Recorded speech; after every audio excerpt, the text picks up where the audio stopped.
کہ پاکستان میں کبھی بھی متوازی عدلیہ قائم نہیں کی جا سکتی. یہ کانسٹیٹیوشن کے بنیادی سٹرکچر کے خلاف ہے. آغاز میں ہی میں مشورہ دینا چاہتا ہوں سب کو جو اس وقت یہ چاہتے ہیں کہ پاکستان کے کانسٹیٹیوشن کو ملٹرائز کر دیا جائے. اس وقت کانسٹیٹیوشن کے اندر سے متوازی عدلیہ پیدا کی جا رہی ہے. اس کو وکیل کبھی قبول نہیں کرے گا.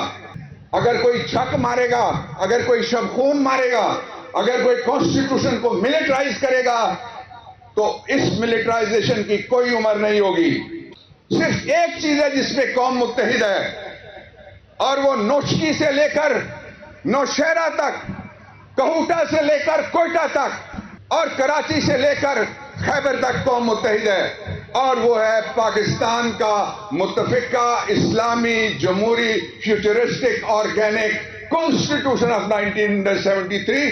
اس میں اس طرح کا کوئی پیچ لگانا ملٹرائزیشن والا ہمیں قبول نہیں ہے. حامد خان صاحب، sister lawyers, brother lawyers, journalist, bloggers, friends, السلام علیکم. میں یہاں بیٹھے ہوئے کسی نے کہا تھا نا کہ میرے ماضی کے سرسبز لمحوں پلٹ آؤ کہ تنہا رہ گیا ہوں. ان لوگوں پہ میری نظر جا رہی تھی جو پاکستان میں سمجھا جاتا تھا کہ یہ پیدا ہی حکمرانی کے لیے ہوئے ہیں، یہ کبھی جائیں گے نہیں. ان میں وابڈا چیف سے لے کے سی ڈی اے کے چیف تک، ان میں آرمی چیف سے لے کے عدلیہ کے چیف تک، اور ان میں پروونشل ایگزیکٹو چیف سے لے کے مرکز کے چیف تک کوئی ایسا عہدہ نہیں جس کو جب کوئی کام نہیں آ سکتا، نہ عہدہ، نہ رتبہ، نہ پینشن، نہ گھر، نہ سرکاری دیے ہوئے نوکر، وہ وکیل کے دروازے پہ آ کے اس کا در کھٹکھٹاتا ہے اور منمناتا ہے اور مدد مانگتا ہے وکیل سے. یہ میں کیوں کہہ رہا ہوں؟ اس لیے کہ میں نے آغاز میں ہی میں نے چھوٹے چھوٹے نقطے رکھنے، میں پہلے نقطے پہ ہوں.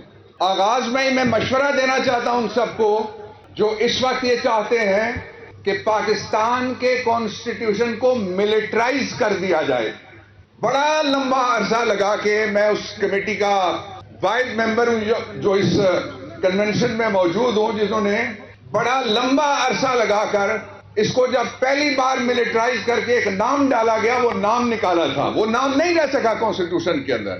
دوسری بات میں یہ کہنا چاہتا ہوں کہ پاکستان میں کبھی بھی متوازی عدلیہ قائم نہیں کی جا سکتی.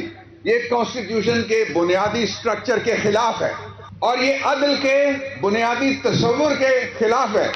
اس وقت کانسٹیٹیوشن کے اندر سے متوازی عدلیہ پیدا کی جا رہی ہے.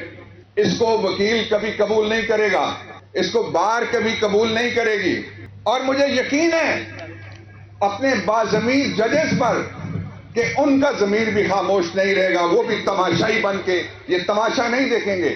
میں یہ بات 2 ججمنٹس کی اسٹرینتھ کے اوپر ججوں والی کر رہا ہوں.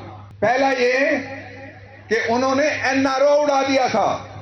دوسرا یہ وہ ایکٹ آف پارلیمنٹ کے لیے گیا، این آر او اڑ گیا. Constitutional amendment 18th constitutional amendment act 2010 متفقہ پاس ہوا. I was part of that committee. اس میں 5 وزرائے قانون بیٹھے ہوئے تھے. ایس ایم ظفر صاحب مرحوم تھے، اس میں خالد رانجھا تھے، اس میں وسیم سجاد تھے، اس میں فاروق نائب تھے. یہ سارے لوگ موجود تھے. مشورے کے بعد بھی جو بنا تھا اس کو بھی سپریم کورٹ آف پاکستان نے پارلیمنٹ کو ریٹرن کر دیا تھا، اور اس کے نتیجے میں 19ویں آئینی ترمیم کرنی پڑی تھی. مثالیں موجود ہیں. مجھے یقین ہے اگر کوئی چھک مارے گا، اگر کوئی شب خون مارے گا، اگر کوئی کانسٹیٹیوشن کو ملٹرائز کرے گا تو اس ملٹرائزیشن کی کوئی عمر نہیں ہوگی. بہت دور نہیں ہے تاریخ جس تاریخ کے بعد تاریخ بدلنے والی ہے. میں یہاں رک جاتا ہوں، اس سے آگے نہیں کہتا. آپ سارے سمجھدار ہیں. دوسرا نقطہ، کیا ترمیم ہے. ہمارے دوست کامران مرتضیٰ کے پاس جا کے کہا جاتا ہے کہ مسودہ نہیں ہے میرے پاس. پارلیمنٹ کو کمیٹی بنا کے جو ساری پولیٹیکل پارٹیز کا پارلیمنٹری گروپ بٹھایا جاتا ہے اس کو کہتے ہیں مسودہ نہیں ہے ہمارے پاس. اور 3 ریاست کے ذمہ دار کہتے ہیں، ایک کی کیا بات کرتے ہیں کوئی 4-5 مسودے گھوم رہے ہیں. میں وارن کرنا چاہتا ہوں جو یہ مس ایڈونچر کرنے کے لیے سازشیں ہو رہی ہیں. پاکستان کے پاس نہ کوئی شخص ہے نہ کوئی ادارہ ہے. سارے ادارے شامل کر کے میں کہہ رہا ہوں کسی کو کوئی استثناء نہیں ہے جو پاکستان کو متحد رکھ سکے. اگر کوئی رکھ سکتا تو جس دن ہم نے ڈھاکہ میں بھارتی فوج کو لکھ کے قائد اعظم کا پاکستان اس کے حوالے کیا تھا, اس دن بنگلہ دیش کا کوئی نام دنیا کے نقشے پہ اقوام متحدہ کے ریکارڈ پہ موجود نہیں تھا. اس لیے یاد رکھو صرف ایک چیز ہے جس پہ قوم متحد ہے, اور وہ نوشکی سے لے کر نوشہرہ تک, کہوٹہ سے لے کر کوئٹہ تک, اور کراچی سے لے کر خیبر تک قوم متحد ہے, اور وہ ہے پاکستان کا متفقہ اسلامی جمہوری فیوچرسٹک آرگینک کانسٹیٹیوشن آف 1973. اس میں اس طرح کا کوئی پیچ لگانا ملٹرائزیشن والا ہمیں قبول نہیں ہے. تیسرا نقطہ اور آخری نقطہ, پھر میں فلسطین پہ 2 منٹ لوں گا. ہونے کیا جا رہا ہے؟ 5 چیزوں پہ غور کرنا وکلا, خواتین و حضرات. سب سے پہلے رٹ اڑائی جا رہی ہے. ہائی کورٹ کے پاس اگر رٹ نہیں ہوگی تو جنرل تجمل والا کیس بھی نہیں چل سکے گا, جنرل عباسی والا کیس بھی نہیں چل سکے گا. جن کو بند کمروں کے پیچھے اونچی دیواروں کے نیچے بغیر کسی وکیل, بغیر کسی دلیل, بغیر کسی عدالت کے سزا دی جاتی ہے, وہ ججمنٹس بھی چیلنج نہیں ہو سکیں گی. میں سارے محکموں کو کہتا ہوں جب پچھتاؤ گے اس وقت اس کا کوئی فائدہ نہیں ہے.